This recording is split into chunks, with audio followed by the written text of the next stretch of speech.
I've been attached with the feeling of them waking up with you by my side.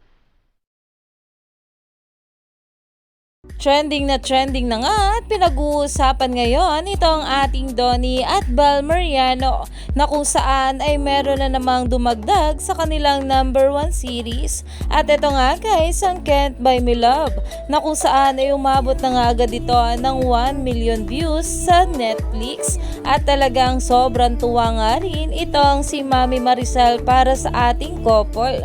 Kaya naman napapost nga ito sa kanya social media account. Talagang congrats nga itong ating couple at napawaw nga rin ito dahil alam naman natin kung gaano nga ka-proud itong mga parents ng ating couple na sila Donnie at Bel na talagang for the post nga rin sa kanilang mga social media account patungkol dito dahil talaga namang itong ating couple ngayon ang new gen phenomenal love team. Kaya naman maraming ang mga bula ang sobrang saya at mas lalong humahanga ngayon sa ating couple, lalong-lalo pa nga at meron tayong aabangan sa dalawa.